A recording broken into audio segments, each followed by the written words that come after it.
मैं हाजी साहब को समझाने की कोशिश कर रहा हूं कि हमारे देश में हिंदुस्तान के तमाम लोग अपने कुत्तों के नाम अंग्रेजों पे रखते हैं, तो हम अंग्रेजों से कोई हिमायती नहीं है। हम अंग्रेजों का पूरी जोर से विरोध करते हैं और अंग्रेजों के साथ नहीं खड़े होते। तो इससे बड़ा उदाहरण मैं नहीं दे सकता हूं कि इस देश की जनता अंग्रेजों का किस प्रकार से व्यवहार करती है। हमने आक्रांताओं का विरोध करने की बात करी है, मुसलमानों का विरोध नहीं कर रहे हैं। मुसलमान इस देश के हैं, इस देश की जबरदस्ती उन पर तो जुल्म हुआ, उनको जबरदस्ती धर्म परिवर्तन कराया गया। आपके पूर्वज भी, अगर आप बाहर से नहीं आए थे तो आपके पूर्वज भी कहीं ना कहीं रामलाल श्यामलाल रहे होंगे। इस बात को आपको समझना चाहिए जिस देश में। लेकिन आक्रांताओं को इस देश में समझो तो सही, आप कैसे कह सकते हैं? मुझे बताइए, गाजी नाम रखा हुआ व्यक्ति, गाजी का सीधा सीधा अर्थ है कि जिसने काफिरों को कत्ल करने के बाद अपना नाम गाजी रखाया हो। और ये उस टाइम के अंदर इस्लाम के अंदर एक ऐसी धारणा रही है कि हर जो भी राजा रहा, जो भी व्यक्ति रहा, अपने नाम के अंदर गाजी लगवाने की परंपरा रही। और ये जो परंपरा थी टर्की से शुरू हुई, ये यहां से नहीं शुरू हुई, ये टर्की पर्शिया से परंपरा आई। यहाँ के हिंदुस्तानियों ने उसको अपनाया नहीं। आपको समझ में आना चाहिए जो आक्रांताओं ने किया, उस इतिहास को आपको समझना चाहिए। आचार्य जी, आपको रोक रही हूं मैं। इस बीच बड़ी बात दरअसल ये है कि जिस तरीके से एक जो फेहरिस्त है लंबी महिमा मंडन करने की, इस बीच उत्तर प्रदेश के मुख्यमंत्री योगी ने एक खास बात कही है। उनकी ओर से कहा गया दरअसल कि आक्रांताओं के समर्थन पे कैसे प्रहार किया गया उनकी ओर से। एक बार सुनवाते हैं आपको, फिर चर्चा में वापस लौटेंगे। जब भारत की सनातन संस्कृति और भारत की परंपरा का गुणगान दुनिया कर रही है, तब भारत के महापुरुषों के प्रति श्रद्धा और सम्मान का भाव हर नागरिक का दायित्व होना चाहिए।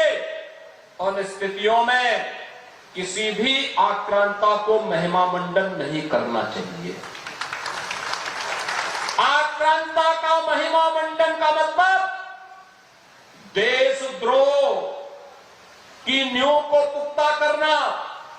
और स्वतंत्र भारत ऐसे किसी देशद्रोही को स्वीकार नहीं कर सकता है जो भारत के महापुरुषों को अपमानित करता हो, उन आक्रांताओं का महिमा मंडन करता हो, जिन आक्रांताओं ने भारत की सनातन संस्कृति को रौंदने का कार्य किया था, बाहर बेटियों की इज्जत पर हाथ डालने का काम किया था, हमारी आस्था पर प्रहार किया था, उसे आज का ये नया भारत स्वीकार करने को कतई तैयार नहीं है।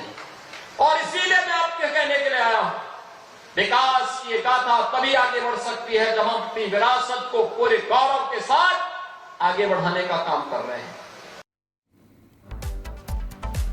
तो मुख्यमंत्री योगी आदित्यनाथ आक्रांताओं का महिमा मंडन करने वालों पर जमकर बरसे। इधर आपको बता दें कि लखनऊ में बीजेपी दफ्तर पर औरंगजेब की मजार के खिलाफ पोस्टर लगाया गया। ये रिपोर्ट उसी से जुड़ी आपको दिखाते हैं। उत्तर प्रदेश के लखनऊ में एक बार फिर से पोस्टर वार शुरू हो चुका है। आप देख सकते हैं भारतीय जनता पार्टी कार्यालय के बाहर एक बड़ा सा बैनर पोस्टर लगाया गया है जिसमें लिखा गया है औरंगजेब की मजार के खिलाफ यूपी में हल्ला बोल, औरंगजेब का महिमा मंडन यूपी में बर्दाश्त नहीं, औरंगजेब और गाजी की मजार यूपी में ढूंढो और खोदो अभियान। इस तरह के मैसेज को लिखा गया है। और देवेंद्र तिवारी, राष्ट्रीय अध्यक्ष भारतीय गौ सेवा परिषद, नेता भाजपा, अपने आप को राष्ट्रीयवादी नेता और भाजपा नेता भी बता रहे हैं। और इन्होंने भारतीय जनता पार्टी कार्यालय के बाहर एक बड़ा सा बैनर पोस्टर लगवाया है जिसमें इस तरह का मैसेज दिया गया है।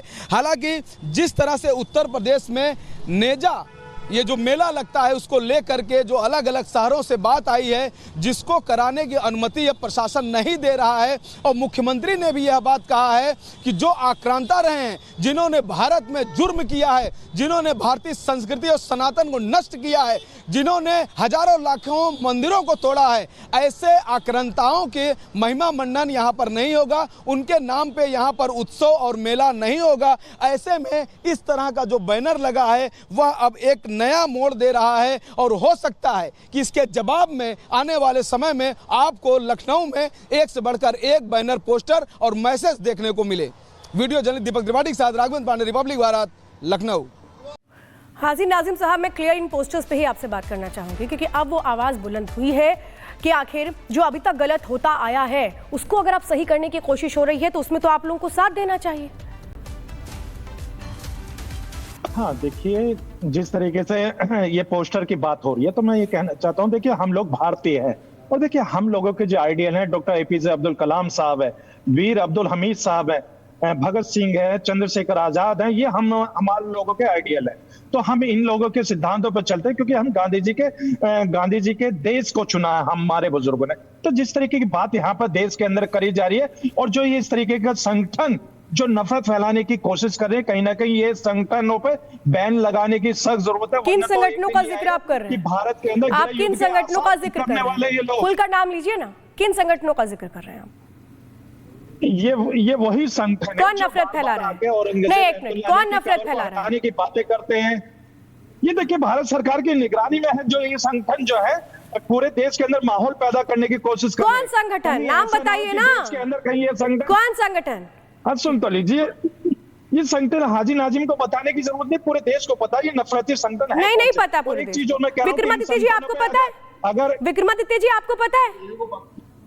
ये पता नहीं कौन सी क्लास लेकर आए हैं, किस संगठन की बात कर रहे हैं। मैं कह रहा हूँ इस देश के अंदर हम तो कहते हैं कि अब्दुल कलाम आजाद जैसे मुसलमान बनो ना, बिल्कुल बनो। अब्दुल हमीद जैसे लोग अब बात करने के प्रयास करो, उनका कौन नहीं सम्मान करता, कौन उनको माला नहीं पहनाता, कौन उनको अपने सिर पर नहीं बिठाता। लेकिन औरंगजेब की 4 अच्छी बातें बता दो मुझे जो उसने अच्छी बातें की, जिसने अपने बाप का कत्ल कर दिया हो, जिसने अपने बेटे का कत्ल कर दिया हो, जिसने अपने भाइयों का कत्ल कर दिया हो, और तो और सिखों तमाम गुरुओं का कत्ल कर दिया, और तो और शिवाजी के पुत्र का जिस प्रकार से जो जघन्य हत्या करी, ऐसे व्यक्ति को आप अपने सिर पर बिठाना चाहते हैं, उनको अपना आदर्श मानना चाहते हैं। अरे उसका तो नाम भी नहीं लेना चाहिए। उसको कैसे उसने ऐसा कौन सा कार्य किया अच्छा मुझे बताइए कि जो इस्लाम के अंदर भी जायज हो। अरे भाई सुन लो, जो आक्रांता थे इस देश के अंदर, जो विश्व में आक्रांता थे, वो इस्लाम को भी नहीं पालन करते थे, इस्लाम के भी खिलाफ थे।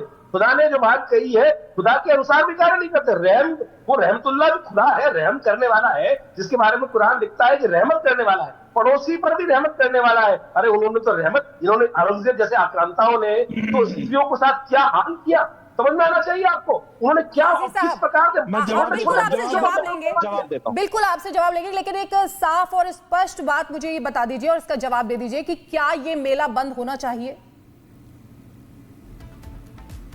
हाँ देखिए, मेला तो लगना चाहिए, मगर मेले का नाम बदल देना चाहिए। बंद होना चाहिए क्या? मेले बंद होना चाहिए क्या? मैं कह रहा हूँ इस मेले से देखो कितनों को रोजगार मिलता है, रोजगार मिल रहे हैं। आप कह रहे हैं आक्रांता अंग्रेज भी थे, ये भी थे, तो आक्रांता तो था ना गाजी सालार, तो ये मेला बंद होना चाहिए या नहीं? हाँ देखिए, देश के अंदर अमन व सुकून बना रहना चाहिए। अगर देश में अगर ये लगता है कि मेले से नफरत फैलती है, तो इस मेले को बिल्कुल बंद कर देना चाहिए, और इसके साथ साथ ऐसे संगठनों को भी बैन लगा देना चाहिए जो मुल्क के अंदर गृह युद्ध की कगार लाने की कोशिश कर रहे हैं, मुल्क के अंदर गृह युद्ध छेड़ना चाहते हैं। तो उन संगठनों पे भी बिल्कुल लगाम लगनी चाहिए, मेला बिल्कुल बंद कर देना चाहिए।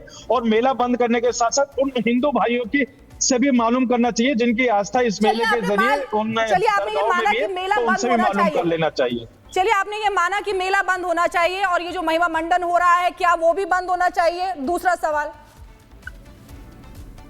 हाँ महिमा मंडल कौन कर रहा? महिमा मंडल ये वो नफरती एजेंडे वाले लोग करते हैं। हम लोग तो हमेशा बात करते हैं डॉक्टर APJ अब्दुल कलाम साहब के बारे में बात करते हैं, और हम तो